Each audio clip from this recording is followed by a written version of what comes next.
Hi, my name is Krista Steenberg and I'm with Golden Rule Fundraising, and I wanted to hop on here today and talk to you a little bit about this beautiful magical dance of the major gift.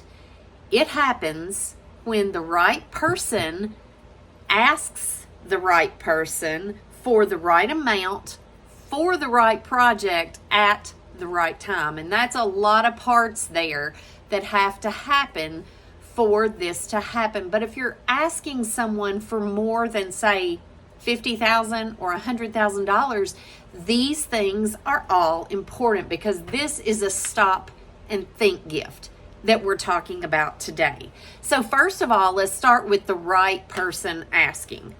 I used to say, if I can do this job, anybody can. And my husband one day said, and wait just a minute, let's talk about that. Because I was working with a bunch of scientists and engineers. And while they are great at a lot of things, you've all heard the joke, an outgoing scientist is looking at your shoes instead of his own. Now, while that's not 100% true, and we had some very outgoing, wonderful faculty members in our science and engineering college, sometimes it's just not the right person. There was one time when I went on a visit in a big city. This person was the only person in that big city doing this particular line of work. So he was busy. It was a very progressive city, and he was so busy. And you could tell immediately that he did not have time for me. Not necessarily that he did not have time for me, but honestly, he didn't feel like I was the right person to talk to him about this. And I could tell immediately that he was a guy's guy, and he wanted somebody on the other side of his desk who was way more important to me. And sometimes that's the way it goes. I had donors who would talk to me about projects and how excited they were about it, but then they would go to the president of the university and say, hey, here's what I plan to do. I had no idea. So I knew there was probably something coming, but to them, they were important enough that the president was the person who needed to be on the other side of the table. And as a fundraiser, you need to be listening for those cues. You need to make sure the right person is doing the asking. So the second part of this equation is that you are asking the right person. So many people are interested and excited about what made them successful. I worked with a lot of engineers who had their own engineering firms, or surgeons or doctors who were so proud of what they had been able to accomplish. But I had a friend who went on a visit one time, and he said, this guy owns a company. I know that engineering is going to be his focus. So here are some, I gave him some talking points about the engineering department, so on and so forth. So he sits down with this fella, and the guy looks at him and says, you know what I really want to do? I would love to see a partnership between the theater department and our local theater here in this city. Well, at that point, you had no research. It was a very organic conversation because no one expected this to be his interest. And that's okay. Just don't be so married to your notes and to your practice and all that you're not able to change gears. Because sometimes people are interested in things you don't expect them to be interested in. But you can study up. There are things you can do to be prepared. So the third thing was the right amount. I have had so many conversations.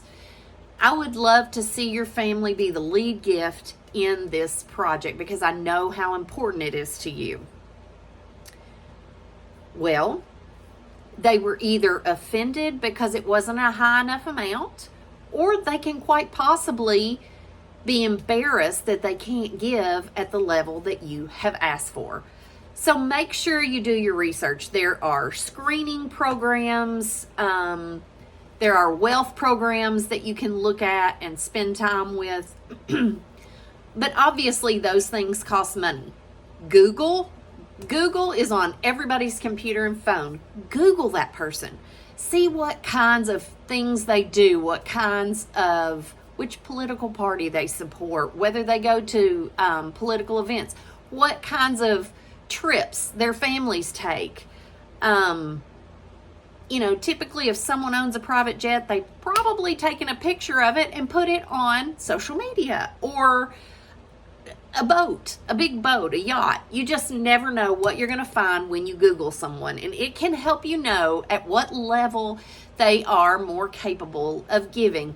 Also, by the time you make the ask, you should have had these conversations, and you'll be surprised at what people will tell you.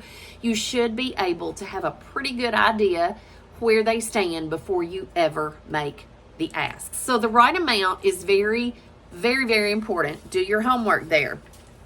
Do some research. The fourth is the right amount, the right project. Obviously, the story I told a while ago about the engineer who was interested in a theater project, that can happen. But for the most part, you have already had conversations with these people. You have had conversations where you know what's important to them. You know what their background is like. You know where they are in their estate planning process. So you should be able to kind of take this information, and know exactly what their interests are. What do they currently give to? And like I said, Google has so much information. Google, social media, it's so easy to find what people love and to be able to know that ahead of time. And the last one is at the right time. I can't tell you how many conversations I've had with people, and they say, well, I love the project, but I've got 2 kids in college right now, and one of them's at an Ivy League, and I'm paying full price for that. Or I talked to a fella in medical school one time, and he said, well, I'm in medical school, we're looking for a house, I'm getting married in 3 months. All these things tell me he's not ready for a major gift. So let's back up, let's talk about the timeline, and let's see where things are. When is the wedding? When starting a new business, what's the timeline on that? When do the kids get out of college? If he says one's a sophomore, one's a junior, you can figure that out. In the middle of a campaign for my church, we're building a new building, and we hope in 5 years to have that project finished. So then you have him on your schedule to make sure that you spend time with him for the next 5 years, that you check in regularly and see how things are going. But if he's really interested in your project, then in 5 years, the timing will be right. So you are on their time. They are the one who holds the purse strings. But let me tell you, you can continue to develop your project. You can look at other donors. And when all these pieces fit together, asking for major gifts is so magical. I cannot tell you, it's almost addictive when you figure out where people are coming from, when you have the right person asking the right person for the right project in the right amount and at the right time. It is the most fun job in the world. So I look forward to hearing your stories, and I hope you tell me how things go.